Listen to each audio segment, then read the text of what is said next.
Boa tarde a todos. O irmão Roberto falou aí, né, das atividades. Nós estamos aqui responsáveis, né, nos últimos 2 anos pelo distrito da cidade de Itabira, né, aqui no interior de Minas Gerais. E estamos tendo esse mês, começamos ontem, o curso Light. Light é um ministério, né, de apoio à igreja que atua em todas as divisões, enfim, no mundo inteiro, e eles ensinam os princípios de saúde e evangelismo para as igrejas, né? Uma bênção, e nós conseguimos trazê-los aqui esse ano. Estão aqui os professores todos os dias, o mês inteiro, 30 membros da igreja estão fazendo o curso. Então agora acabamos aqui as aulas de sábado, amanhã temos aulas de culinária vegetariana, e nesse momento nós vamos estudar Daniel, no capítulo 3. Eu estou aqui na igreja mesmo, e eu queria rapidamente, né, me apresentar, a fim de que vocês saibam quem eu sou, né, porque o professor, na verdade, é o Espírito Santo, né? Nós não temos nenhum espaço, né, para sermos honrados na obra de Deus, porque o Espírito Santo que vai nos ensinar aqui nessa tarde. Mas meu nome é Luan, eu sou natural de Ouro Preto, sou mineiro, né? E terra boa, né, das cachoeiras, não tem mar, mas tem muita cachoeira. Em 2018, eu me mudei, eu formei no ensino médio em 2018. Em 2019, eu saí de Minas Gerais para estudar no UNASP. UNASP ali, Engenheiro Coelho, 4 anos de teologia. Durante esses 4 anos eu pude estar ali servindo como bolsista no Centro de Pesquisas Ellen White. E desde 2023, janeiro do ano passado, estou atuando na Associação Mineira Central dos Adventistas, aqui no distrito, né, de Itabira. Um distrito de 6 igrejas. Há 10 anos atrás eu me batizei, dia 20 de setembro de 2014, através da TV Novo Tempo, o Adventismo, a verdade, chegou até a minha família, chegou até a minha casa, e hoje nós vamos começar estudando aqui Daniel, capítulo 3. Antes, porém, de darmos aqui início, né, ao nosso estudo, eu os convido a fecharem seus olhos, se curvarem diante de Deus. Vamos agora falar com o nosso Criador. Obrigado, meu Deus, meu Pai, por este santo sábado. Senhor, obrigado, meu Deus, por este dia de reverência, de descanso para nossas mentes e corpos. Obrigado pelas atividades de hoje, por essa vigília, pela última mensagem que ouvimos aqui sobre Daniel, capítulo 2, as profecias que apontam para a volta de Jesus. Meu Senhor, agora, neste momento, eu peço a Ti que venha estar iluminando esse próximo estudo, Senhor, porque nós não temos capacidade alguma de transmitir Tua verdade, mas o Espírito Santo tem. Então, esteja conosco, Pai. Sem o Senhor, de nada valerá esse momento. Nos ensina, nos instrua, nos edifique, nos santifique, em nome de Jesus. Amém. Bom, Daniel, capítulo 3, o terceiro capítulo, né, desse livro, e ele está dentro de um contexto. Então, aqui, deixa eu já compartilhar.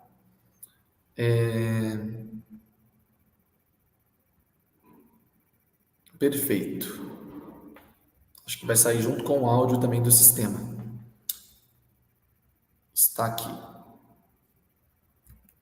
Vocês conseguem ver a imagem de Daniel, correto? Me confirmem aí. Acredito que sim. E quando nós olhamos para Daniel, não é?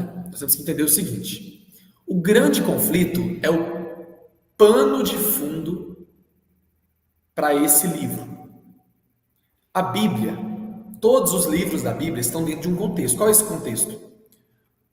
O mundo foi criado por Deus, o Jardim do Éden foi escolhido como a capital desse mundo, e depois que a cidadela desse planeta, né, depois que o Jardim do Éden foi entregue nas mãos de Satanás, Deus retira o Jardim do Éden da terra e faz a promessa de que ele enviará um novo Adão para ser o novo rei, porque o primeiro falhou. Então, nesta expectativa de quando virá o Messias, de quando virá o Salvador, para restaurar o primeiro domínio, para conquistar por seus méritos, por sua perfeita obediência, conquistar o jardim do Éden que foi perdido, que as condições de vida eterna sempre foram as mesmas, não é? Obediência à lei de Deus. Então, quando Adão peca, surge nessa terra um grande conflito entre o reino da graça. O reino da graça foi ali prometido, né? Ele foi estabelecido em forma de promessa no jardim do Éden. Deus diz assim: a partir deste momento eu faço a promessa de que haverá um descendente, e este descendente vai reinar sobre Jerusalém. Então você tem agora ali o reino da graça prometido, e há também o reino das trevas. Desde o primeiro dia da criação, Deus deixa bem claro que não pode haver união entre a luz e entre as trevas. Deus terá aqui na terra, não é, um povo que guarda a sua lei e que tem a fé em Jesus. Satanás terá um povo também que guarda a lei de Satanás, a lei do amor próprio, a lei do egoísmo, a lei do pecado, que Paulo fala em Romanos 7, e também que não possui a fé em Jesus. Eles não creem. Para ter fé, né, tem que se submeter a Deus. Eles não fazem isso. Nesse grande conflito, então, a Bíblia trabalha com duas cidades. De Gênesis a Apocalipse, nós temos Jerusalém, desde Gênesis capítulo 14 e 15, onde você tem Melquisedeque, que é o rei de Salém, sacerdote. Você já tem a cidade do Deus Altíssimo, que é Jerusalém, a cidade da paz. Você vai ter ela chamada por esse nome, né, ali onde Davi, quando ele é ungido rei de Israel, Jebus, aquela região onde ficava Salém, é chamada agora de Jerusalém. Mas ela já existe desde Gênesis, a cidade do Deus Altíssimo aqui na terra. Por outro lado, desde Gênesis, nós temos também Babilônia. E Babilônia, ela aparece em Gênesis 11, Nimrod constrói uma cidade, não é? Chamada ali de Babel, e ali você tem o reino de Satanás na terra, tem a sua capital, o seu povo. O reino de Deus na terra tem a sua capital, o seu povo, Jerusalém. Até a morte de Jesus, e nisso que agora eu vou interromper, né? A verdadeira adoração estava ali em Jerusalém, no santuário de Deus, e a falsa adoração, os falsos métodos de adoração aos falsos deuses estavam, não é, na Babilônia. Antes de entrar nesse capítulo 3 de Daniel, nós temos que ver como está estruturado o livro de Daniel, não é? Então, Daniel já começa, se você abrir sua Bíblia aí agora, em Daniel ali, se você abre sua Bíblia no primeiro versículo do primeiro capítulo do livro de Daniel, o registro que nós encontramos, pelo menos na minha versão Almeida, revista e atualizada, é o seguinte: no terceiro ano do reinado de Jeoaquim, rei de Judá, Judá tinha sua capital em Jerusalém, veio Nabucodonosor, rei da Babilônia, até Jerusalém e a sitiou. É um conflito entre duas cidades. A Bíblia apresenta um grande conflito entre Cristo e Satanás, o rei de Jerusalém e o rei de Babilônia. Do mesmo jeito que Daniel começa, Apocalipse termina. A diferença é que Daniel começa com Jerusalém sendo derrotada por Babilônia. E Apocalipse termina com Babilônia sendo derrotada por Jerusalém. Daniel tem duas divisões. A primeira, ela está no capítulo 1 até o capítulo 6. Como que nós chamamos essa sessão? Ela é a sessão histórica de Daniel, ou seja, ela conta a história da vida de Daniel. Ela tem profecia? Essa sessão histórica tem profecia? Sim. Eu sei que vocês já viram isso aqui ontem, a introdução ao livro, mas para nós chegarmos no capítulo 3 de hoje, faz-se necessário revisar isso aqui de novo, tá bom? Então, o foco dos primeiros 6 capítulos é a história de Daniel. Ela é uma miniatura. Miniatura do quê? Ela é um tipo daquilo que vai acontecer nos últimos dias. Tudo que acontece de Daniel 1 a 6 se repete nos dias finais. Porque o conflito de Jerusalém e Babilônia que existia em Daniel é o conflito entre Jerusalém e Babilônia que existe hoje no Apocalipse. A diferença hoje é que a nossa Jerusalém não é mais literal, geográfica aqui na Terra. É a Jerusalém espiritual, a cidade santa. A diferença também é que a Babilônia de hoje não é mais contra carne e sangue, não é? Que Paulo diz. Não é mais contra o reino terrestre, uma Babilônia geográfica, mas é a Babilônia espiritual, constituída por todas as igrejas caídas, a mãe e as filhas. Então, ainda existe o mesmo conflito. Não é? A pergunta que eu já começo fazendo é: ainda existe o mesmo Daniel? Hoje? Existe um povo? Porque se Daniel era a miniatura, nós somos a realidade. O que vai acontecer na história, nos últimos dias? A história de Daniel responde. Daniel 1 ao 6 é o panorama dos eventos finais.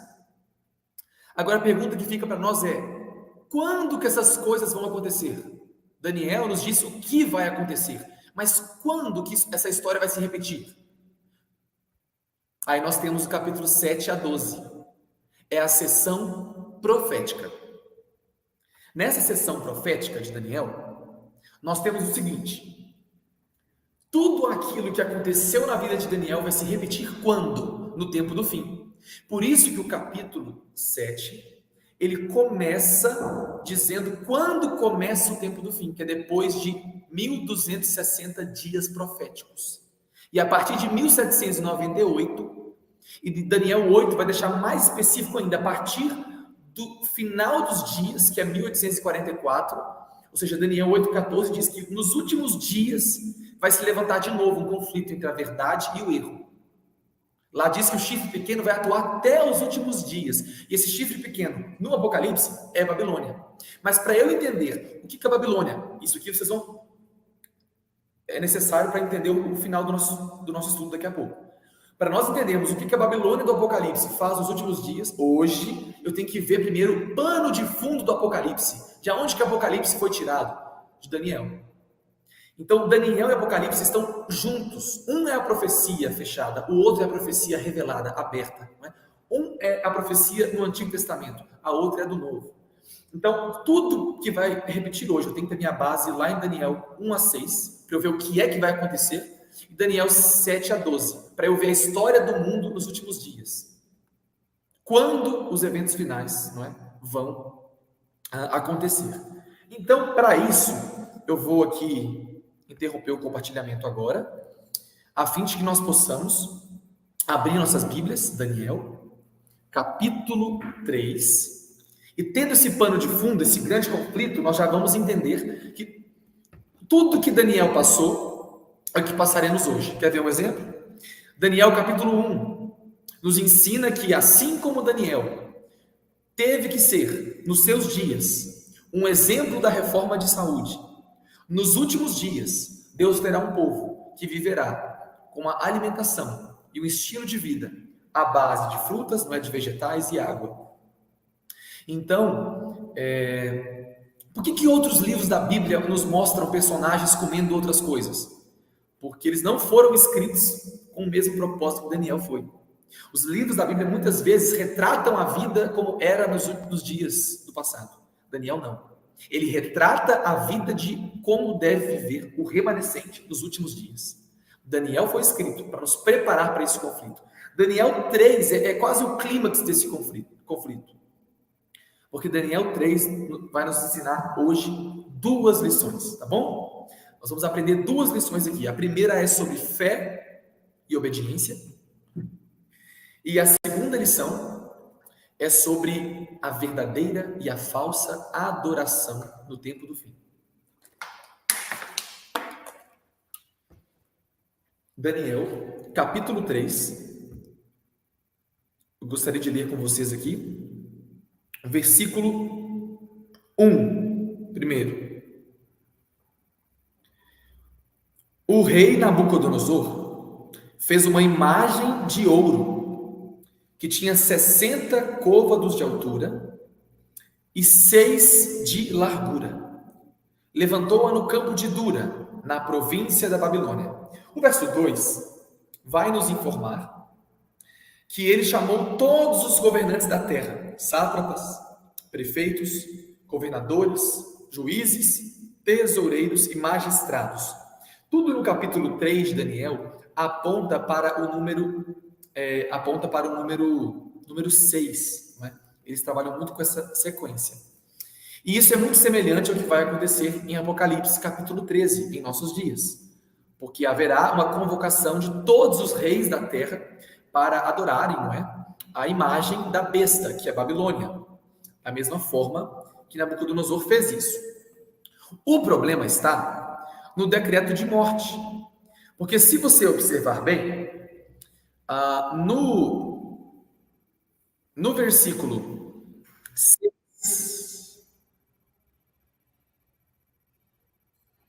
6, diz assim: qualquer que não se prostrar e não adorar será no mesmo instante lançado na fornalha de fogo ardente. Então aqui nós temos neste texto um decreto de morte,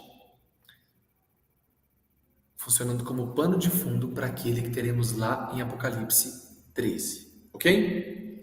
Então vamos lá. Por que Nabucodonosor faz uso, não é, do decreto de morte?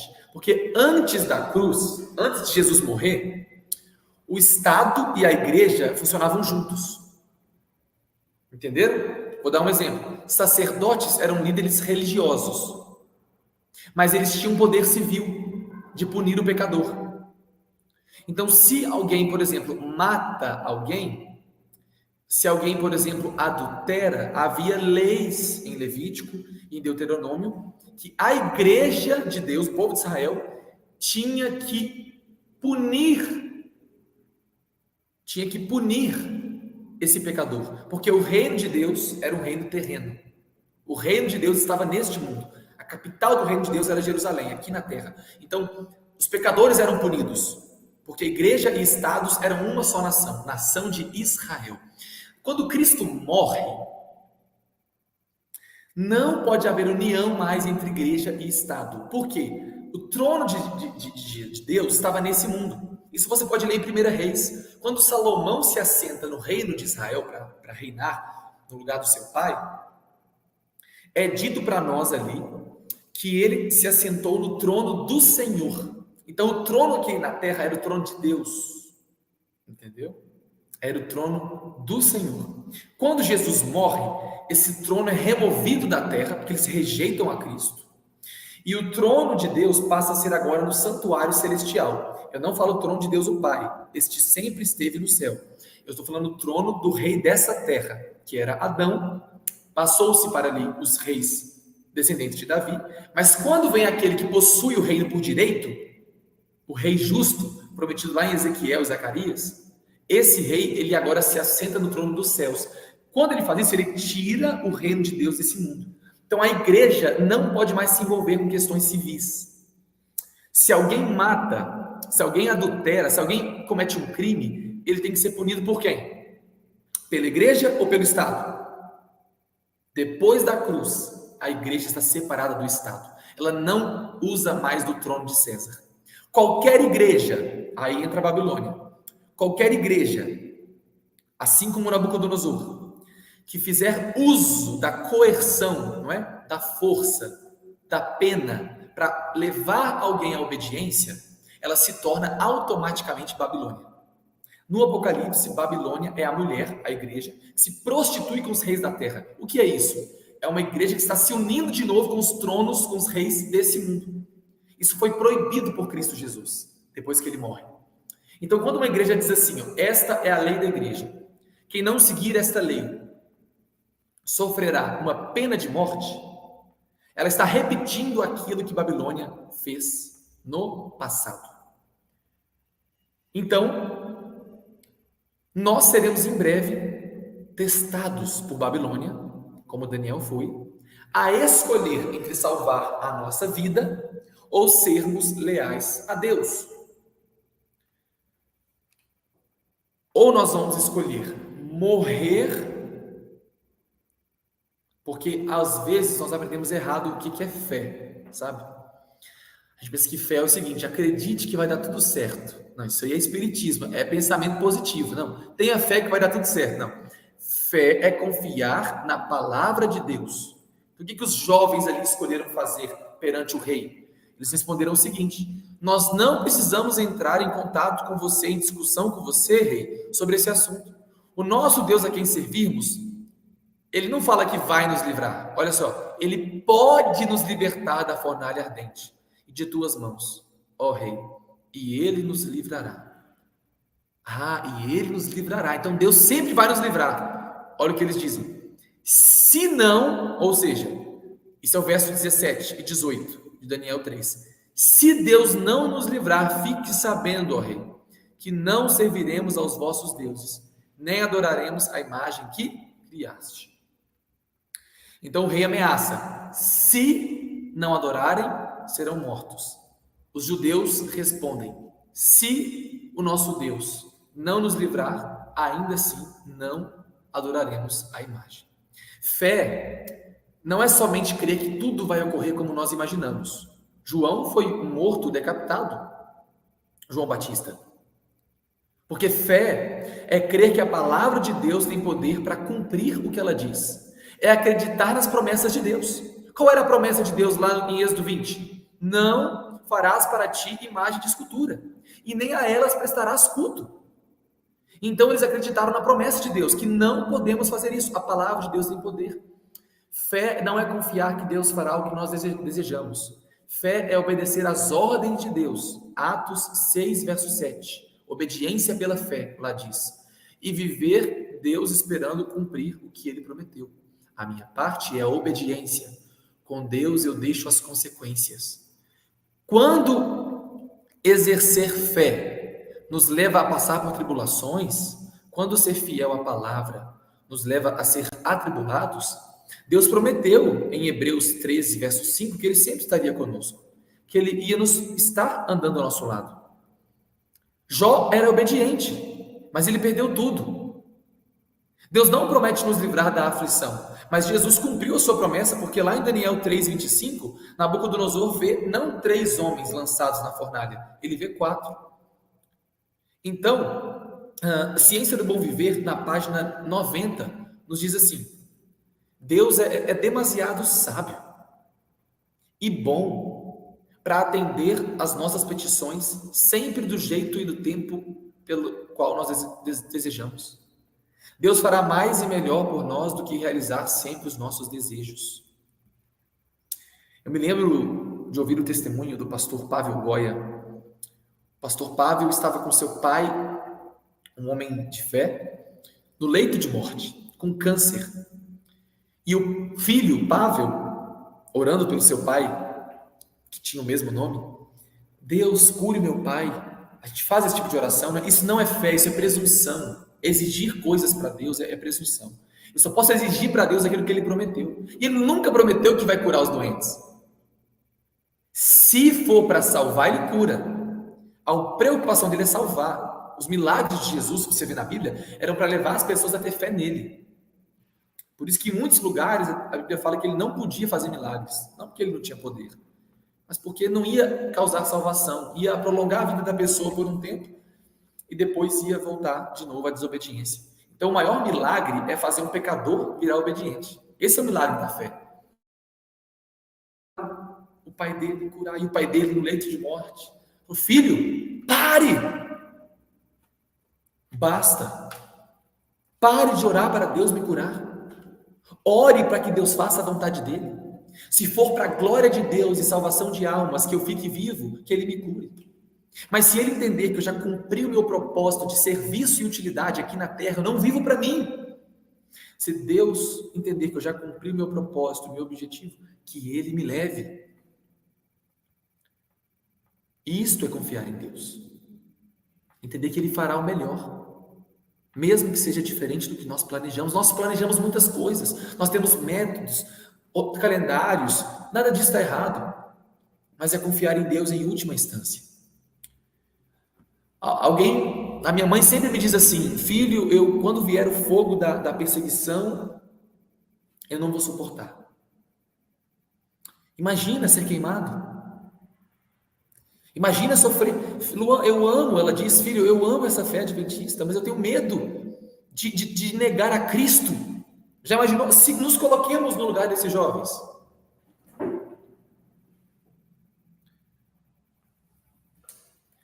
Se vocês não se curvarem diante da imagem, vocês serão lançados na fornalha ardente. Imagine isso hoje. Iríamos tentar salvar a própria vida? Em breve, uma imagem será erguida de novo, não mais uma imagem de ouro. A imagem da besta será os protestantes dos Estados Unidos, usando o poder do Estado, da nação americana, para impor uma lei dominical. E essa lei dominical será a marca da besta para todos quantos a receberem. Pastor, isso não tem nada a ver com Apocalipse e Daniel. Tem tudo a ver. Babilônia é uma mulher, uma igreja, se unindo com os reis da terra, para impor pena de morte para os desobedientes. É uma igreja dizendo: nós vamos assumir o lugar de Deus, pegar o trono de Deus que não é nesse mundo e trazer para esse mundo, como era na antiga aliança. Mas nós estamos na nova aliança. Quem reina sobre a igreja agora é Cristo, não é mais os reis da terra. Não temos mais um Davi, um Salomão terrestre. É Jesus Cristo o rei da Nova Jerusalém. Então, quando Babilônia, nos Estados Unidos, impor essa imagem, será obrigatório que nós adoremos esse dia falso de adoração chamado domingo. Como nós não temeremos a morte naquele dia? Esses dias eu estava refletindo sobre esse assunto e eu cheguei a uma conclusão. Só pode matar uma pessoa que está viva. Só pode ser morto alguém que está vivo. Pastor, se fosse para ouvir uma frase dessa, eu não tinha assistido a vigília até aqui, uma frase óbvia dessa. Queridos, o cristão está vivo ou está morto? A religião de Cristo é uma religião de mortos ou de vivos? Vamos pensar bem, pode parecer uma pegadinha, né? A resposta parece óbvia. Mas o que Paulo dizia? Já não sou eu quem vivo, mas Cristo vive em mim. E esse viver que vivo na carne, vivo pela fé no Filho de Deus. Ele fala que o eu, já estou o quê? Já estou crucificado com Cristo. Quem está crucificado está vivo ou está morto? Morto. Mortos para o eu. Ellen White diz que a pessoa que morreu para o eu, ela não preocupa mais consigo, porque ela não tem mais vida própria. Se nós estamos de pé, é porque Cristo vive em nós. O cristão não pode viver. Se o eu estiver vivo, não haverá espaço para Cristo. Se essa garrafa está cheia de água, não cabe mais. Cristo não pode entrar na vida de alguém que está vivo, porque dois corpos não ocupam o mesmo espaço, duas vidas não ocupam o mesmo lugar. É necessário se esvaziar do eu. E quando o Espírito Santo mortifica o eu, Cristo consegue viver. E quando Cristo vive em nós, é por isso que Jesus disse: quando fizerdes algo a algum desses pequeninos, a mim fizerdes. Porque quando nós estamos mortos, se alguém falar mal de nós, eu vou ficar chateado? Porque a igreja está toda contra mim, eu vou ficar chateado. Se eu estou chateado, é porque eu estou vivo. Se eu sou um cristão verdadeiro, não tem mais vida em mim. Pastor, como isso funciona na prática? Na prática é assim, Marte da Idade Média, que quis defender as verdades da Bíblia no período medieval, foi condenado pela igreja, né? Babilônia faz isso: igreja, Estado, pena de morte, caso desobedeça às ordens. Um jovem foi condenado à morte. E na hora de matá-lo, as pessoas observavam aqueles mártires felizes, louvando a Deus, diante de uma fogueira. Como é possível? Nós pensamos. A resposta daquele jovem foi: vocês não podem matar quem já morreu. Simplesmente aquele jovem, no dia do batismo, ele já havia morrido para o eu. Quem vivia agora era Cristo. Então ele não queria se defender. Quando eu quero defender a minha casa dela ser entregue para o governo, é porque eu estou achando que a casa é minha. Quando eu estou com medo de guardar o sábado para não perder o emprego, é porque eu estou achando que o dinheiro que eu recebo é meu, que o emprego é meu. Quando eu quero defender a minha vida para não ser morto pela minha fé, eu estou dizendo que a vida é minha. E se a vida é minha, é porque eu estou vivo e eu não sou cristão. Quando Cristo vive em nós, não temeremos a perseguição, não temeremos a fornalha, porque se eles querem nos matar, quem eles estarão matando? É a Cristo. E eles podem matar a Cristo? Não, porque Cristo tem vida eterna em si mesmo, vida original, não derivada, não recebida. Se alguém mata um cristão, ele está na verdade só fazendo o cristão dormir mais um pouco, porque Jesus falou que Deus de Abraão, de Isaac e Jacó é Deus de vivos, não Deus de mortos. Então nós estaremos somente dormindo, porque a vida de Cristo não pode ser tirada de nós. Quem está com Cristo no coração não tem medo de ser perseguido, de ir para a fornalha, mesmo que seja morto nos eventos finais. Eu não temo mais a perseguição. Nós temos que buscar morrer para o eu a cada dia, e naquele dia será só mais uma morte. É muito mais difícil morrer para o eu negando o apetite, negando os meus desejos, do que morrer numa fogueira. Morrer numa fogueira é fácil, cortar uma mão e tirar o olho fora é fácil. Negar o eu, você conhece seu coração, eu conheço o meu. Isso é difícil. Essa é a fé que nós seremos chamados a exercer. São aqueles que têm aqui está a paciência dos santos. Aqueles que guardam os mandamentos de Deus. E se você ler no grego, a Almeida Revista e Atualizada não traz uma boa tradução. A Almeida Revista traz assim: aqueles que têm a fé em Jesus. Mas a King James traz a fé de Jesus. É assim que está no grego. É aqueles que possuem a fé de Jesus. A mesma fé que Jesus teve, que preferiu ser pendurado na cruz do que negar a verdade. Nós teremos essa fé, porque o Espírito Santo, habitando em nós, reproduzirá em nós o caráter e a vida de Cristo. Que é muito mais do que parar de comer isso, parar de vestir aquilo, tudo isso faz parte. Mas o ter Cristo em nós mesmo não é seguir uma lista de coisas, é morrer para o eu. Isso é difícil. Parar de frequentar um lugar, trocar de uma roupa, mudar a minha dieta, tudo isso eu consigo fazer sem Cristo. Mas morrer para o eu é impossível. E para entrar no céu, é necessário não somente comer tofu, que é muito bom, não só guardar o sábado, não só usar roupas modestas, não só fazer parte da igreja remanescente. Para entrar no céu, tem que estar morto. Porque a carne e sangue não pode ver o reino de Deus. Eu, para entrar lá, tenho que morrer. Porque só pode entrar lá quem é santo. E santo só tem um, que é o santo de Deus, Cristo Jesus. Para entrar lá, ele tem que estar vivo aqui. E para ele viver em mim, eu terei que morrer. Mas, queridos, eu sei que o tempo caminha e eu preciso responder a segunda pergunta. A primeira foi: será que nós conseguiremos suportar a crise final? A resposta foi dada. É aprender com esses jovens que a nossa vida não nos pertence. Ninguém pode tirar a vida do cristão, porque quem vive em nós é Cristo. E a vida dele é eterna. A segunda pergunta é: será que o mesmo tipo de adoração que o rei pagão Nabucodonosor usou na Babilônia será usado hoje? Qual foi a estratégia que ele usou para levar as pessoas a adorarem a imagem? Qual foi o método de Nabucodonosor para levar as pessoas a adorarem? Qual foi a isca? Ele usou uma isca para pegar o peixe.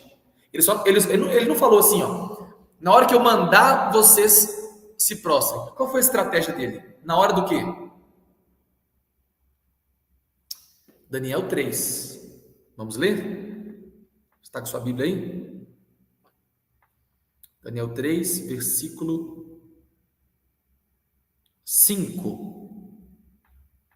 No momento em que ouvides o som de quê? Trombeta, pífaro, harpa, cítaro, saltério, gaita de foles e toda sorte de música. Esta é a palavra-chave. Música. Como eu sei que a música nos últimos dias será usada? Vamos lá. Deixa eu compartilhar a tela aqui.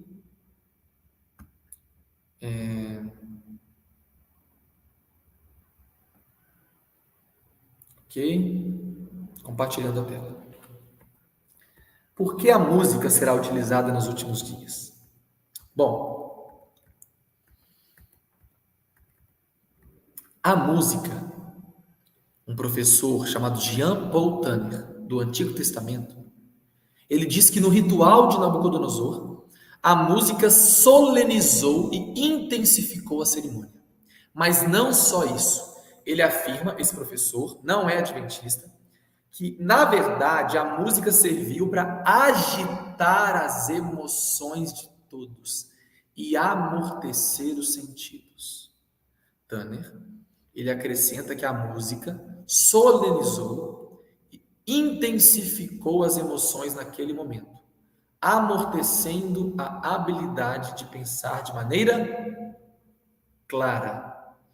Então, o que ele fez naquele momento? Ele usou da música, porque a música mexe com as emoções? Mexe. É só você assistir um filme, tá bom? Não estou incentivando, não. Mas você pode fazer esse teste.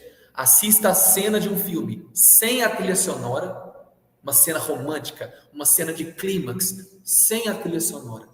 Depois você assiste a mesma cena com a trilha sonora. Você vai perceber a diferença que causa. Você se emociona, você chora, não pela cena, pela música. Eu fui pregar essa palestra esses dias, uma jovem falou: pastor, Titanic é assim. Titanic, ninguém lembra direito por que estava chorando, mas a música naquela cena lá, alguns aqui certamente lembraram da música, né? Não vou nem fazer aqui a melodia, porque a música mexe com nossas emoções. É algo fisiológico. E assim como Daniel tem uma imagem a ser adorada, e eles têm que ouvir um som e uma música para adorar essa imagem, e assim também como quem não adorar a imagem é ameaçado por um decreto de morte, Apocalipse 13 é a repetição exata de Daniel 3. É um conflito entre a verdadeira e a falsa adoração. Tem uma imagem em Apocalipse 13? Sim, a imagem da besta.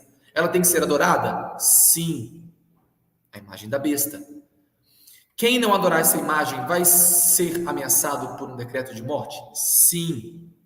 E a música? Cadê a música, pastor? A música não está em Apocalipse 13. Ela não está, mas Daniel 3 é o pano de fundo de Apocalipse 13. Apocalipse 13 tem um fogo que desce do céu, não é? Satanás vai fazer descer fogo do céu para enganar as pessoas. Assim como o Nabucodonosor desceu, fez uma falsa adoração, uma falsa música para enganar as pessoas. Como assim? O fogo na Bíblia, quando ele desce do céu, ele representa a atuação do Espírito Santo. Quando desceu fogo no Monte Sinai, o dedo de Deus que escrevia a lei era o Espírito Santo. Quando desceu fogo em Atos capítulo 2, como línguas de fogo, para dar o dom de línguas, era o Espírito Santo.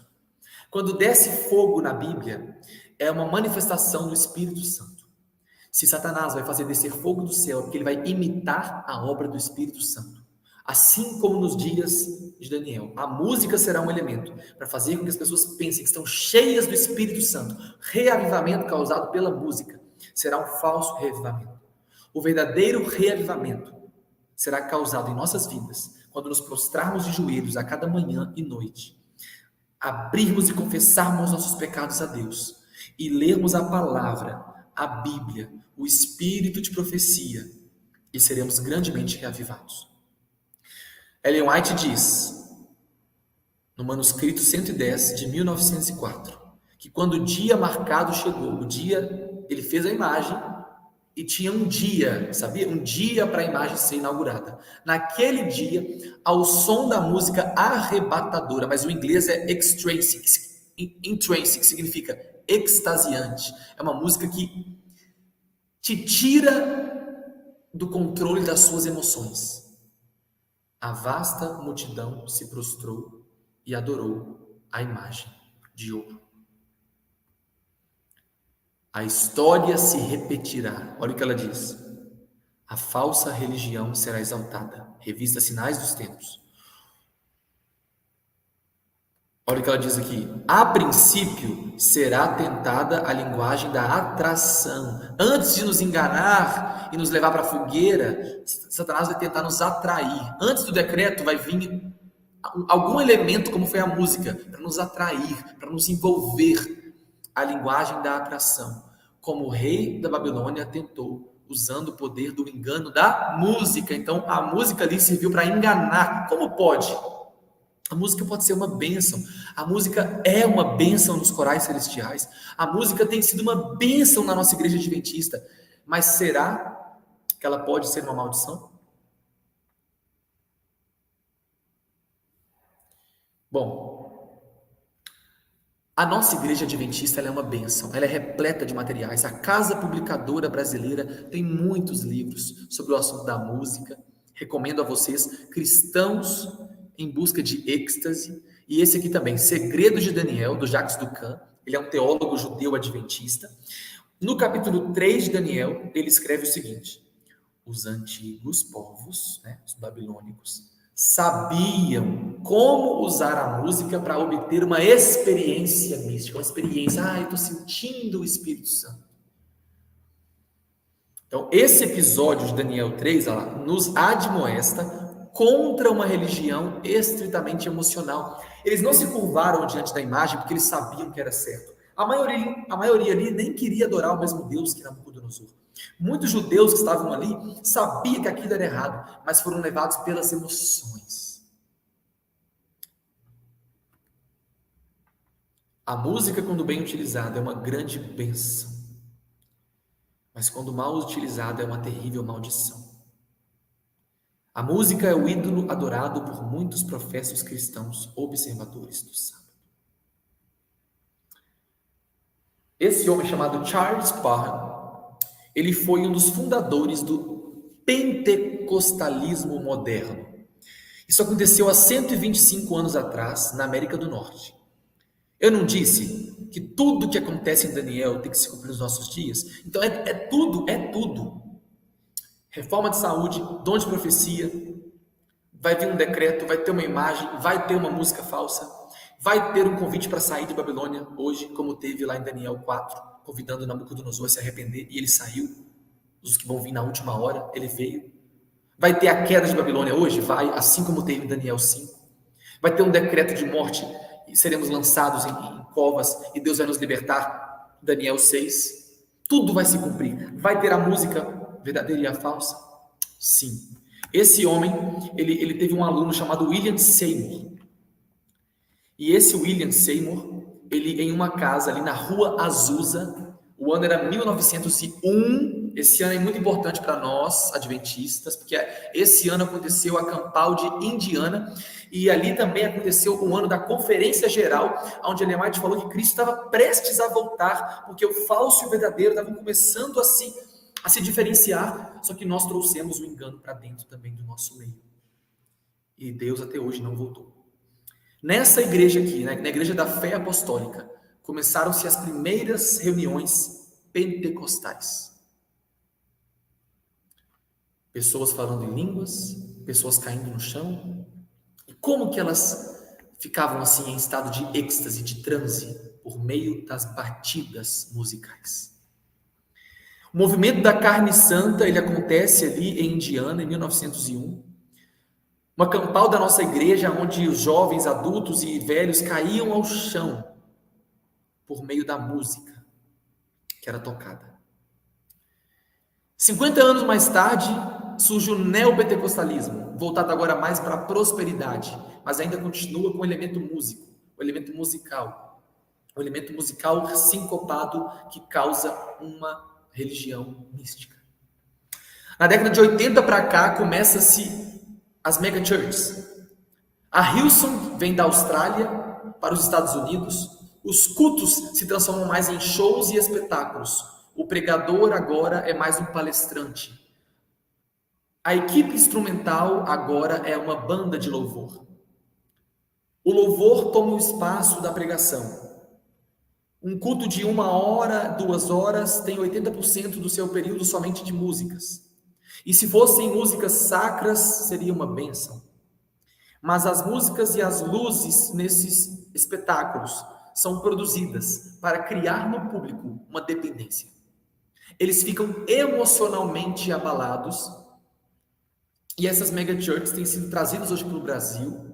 Tanto que algumas igrejas no Brasil, adventistas, que começaram a imitar, na década de 2000, alguns pastores da nossa igreja começaram a frequentar seminários nos Estados Unidos, da Saddleback Church, da Willow Creek Church, que eram igrejas guardadoras do domingo, e essas igrejas, elas tinham esse modelo de culto aqui. Nossos pastores foram lá para aprender com eles. A pergunta que eu faço é, o que nós temos para aprender, nós como pastores, vocês como igreja, o que nós temos para aprender com a Babilônia? Eu não sei. Ao trazer esses métodos de evangelismo para atrair as multidões, realmente se atrai multidões, não de pessoas convertidas. Muitas podem estar sinceramente buscando o reavivamento, mas elas virão pelas emoções e não terão uma fé fundamentada na palavra, na rocha, e sim na areia. Se o culto for espetacular, elas ficam, se não for, elas saem. E essas igrejas adventistas que imitaram esses modelos, uma delas, se eu não me engano, é de Santa Helena, lá nos Estados Unidos, começaram a guardar o domingo também. Hoje não são mais adventistas do 7º dia. Nós trouxemos isso para o Brasil, aplicamos em alguns modelos. Hoje já estamos percebendo que isso não funcionou. Uma igreja lá em São Paulo teve que ser praticamente toda reformulada, porque os membros dissidentes saíram dessa igreja. Tem 2 tipos de dissidentes na igreja hoje: os fanáticos conservadores e os extremistas fanáticos também progressistas. E esses dissidentes progressistas, esses cultos pós-modernos, eles saíram da igreja e formaram uma nova comunidade, porque eles não se adequam mais ao culto adventista. Porque a nossa igreja começou a entender que isso aqui é perigoso. E esse tipo de culto, ele não é novo. Desde os tempos antigos, Mircea Eliade escreveu que os xamãs, quem eram xamãs? Eram sacerdotes dos cultos pagãos primitivos. Eles preparam o seu transe cantando e tocando tambor. Então, como que as pessoas entram em transe? Não é? Só me diz aí, amigo Roberto, quanto tempo eu tenho, viu? Tá bom? Estes xamãs tocavam os tambores de tal maneira repetitiva e sincopada para causar no seu público transe. Tem relatos 1100 antes de Cristo, gente, antes de Daniel, antes de Nabucodonosor, nos dias do rei Davi, tem relatos dos povos pagãos. Isso que está no livro Cristãos em Busca de Êxtase, da Casa Publicadora. Pagãos utilizavam de tambores para falar em línguas estranhas. Eles ficavam lá sentindo espíritos, e realmente são espíritos que tomam o controle da alma. Eu só não posso afirmar que tipo de espíritos são esses, não é? Quando que começou esse tipo de culto? Lá no Egito, olha só. Lá no Egito, o paganismo já usava música com batida sincopada. Nos templos, os sacerdotes pagãos usavam síncopes para causar transe. O que é isso? São ritmos enfatizados. Eles vão estimular, aqui, neurotransmissores, que vão causar euforia, transe, hipnose. Você fica hipnotizado naquele tipo de música. Eu posso dizer, Luan, eu era viciado nesse tipo de música. Então, nós dizemos que não tem nada a ver, nós dizemos que é comum, nós temos que ter muita paciência, irmãos. Argumentar, discutir com as pessoas não vai mudar. O meu coração não foi mudado com as pessoas me cobrando para eu mudar meu gosto. Quanto mais falavam que o meu gosto musical era errado, mais eu relutava, porque a crítica não transforma ninguém, só o amor gera amor. Então, ore por sua igreja, dê o exemplo, mas não critique. Não gera mudança a crítica, porque as pessoas estão viciadas naquilo. Eu era um viciado. E como é que esse vício né, causa essa hipnose. Olha só, tem um cantor, um músico, né, um musicista roqueiro, colunista do New York Times. Olha o que ele escreveu. Eu acredito no poder transformador do rock and roll. Esse poder transformador, olha o que ele diz, não é tanto palavras de canções ou as ideias das estrelas, mas a própria música e o som, e acima de tudo a batida. Gente, um roqueiro está falando que para eles não importa as palavras que estão sendo cantadas, a letra tanto faz, desde que a música, o som e acima de tudo a batida vai influenciar as pessoas. Não é sobre o que está sendo cantado, queridos. Falar de Jesus, Satanás pode. Lá em Atos, tinha uma mulher possuída por espíritos de demônios que seguiam os apóstolos confessando a Jesus. Ela confessava Jesus com os lábios. Os demônios, quando viram a Jesus em Marcos 2, eles se prostram e adoram a Jesus. Não é sobre o que eu falo com a boca, é o ritmo, a batida pode inibir a minha capacidade de adorar a Deus. Fizeram-se estudos com ratos, ratos que ouviam rock, ratos que ouviam música clássica e ratos que não ouviam nada. Eles tinham um labirinto para achar o queijo, não é? Deviam ser mineiros. E nesse labirinto, depois de uma semana, 2 de estudo, os ratos que não ouviam nada, eles continuaram achando o queijo com certo tempo. Os ratos que ouviam música clássica achavam o queijo muito mais rápido. Os ratos que escutavam rock tinham dificuldade de encontrar o caminho, não lembravam mais. Pastor, eu tenho a memória muito ruim. Isso tem vários fatores. Pode ser deficiência de B12, pode ser também as músicas que temos escutado. O pastor Bacchiocchi, esse material da nossa igreja, O Cristão e a Música Rock, esse livro do pastor Bacchiocchi nos ensina por que a música sincopada ela afeta o nosso lobo frontal. Olha só, alguns sons do rock enfatizam batidas alternadas, enquanto outros tipos de rock enfatizam o martelar de cada batida. Então são 2 problemas que tinham lá na Babilônia e vai ter hoje nos últimos dias, para nos enganar. Música sincopada, quando você enfatiza o tempo fraco da música. Eu vou explicar o que é isso. Quem não tem noção de música nenhuma vai aprender hoje como é que você identifica. O problema não está no tambor. Tambor tinha, Salmo 149, não é? Tambor tem na Bíblia. Tem momentos que usou de forma errada? Miriam, sim. Davi usou no templo e preferiu tirar? Sim, é o melhor. Mas uma música sacra, uma música clássica, ela tem um tambor, que ele não é nem sincopado, ele não é nem repetido, não é a música toda, é alguns momentos para enfatizar a melodia da música. É lindo, dá um som, um tom de solenidade, de reverência. Mas no rock não. O rock que nós temos usado hoje em nossos cultos, eles têm uma batida pulsante e sincopada. O que é a batida normal? É isso aqui, ó. 1, 2, 3, 4. Uma marchinha de desbravador, não é? Um ritmo de inário, não é? 1, 2, 3, 4. Tum, tá, tum, tá, tum. É o ritmo normal, natural. O ritmo sincopado é o contrário. Você vai enfatizar o 2 e não o 1. Não é mais 1, 2, 3, 4. Agora a música está assim, ó. Tum, tats, tum, tats. Está enfatizando o 2 e o 4. O ritmo 2. 1, 2, 3, 4.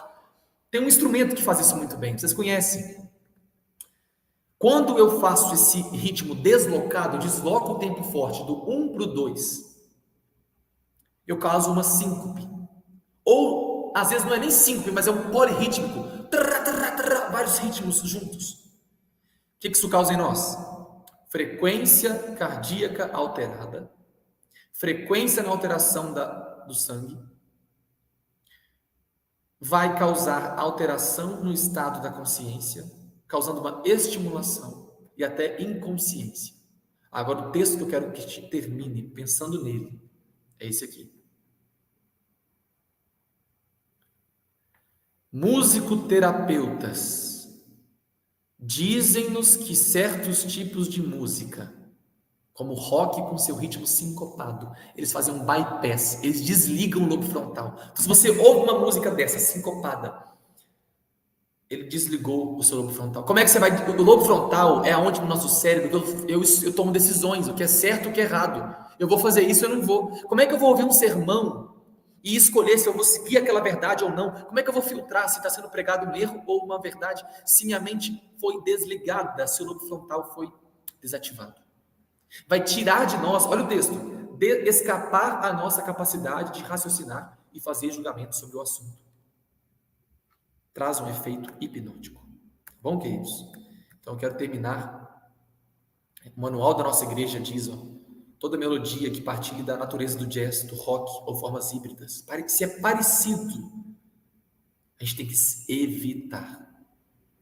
Diante do irado monarca, diante do rei, tendo a imagem na sua frente, com o som daquela música extasiante no ouvido. Os jovens ouviram aquelas músicas. Tem coisas que nós não vamos poder evitar nesse mundo.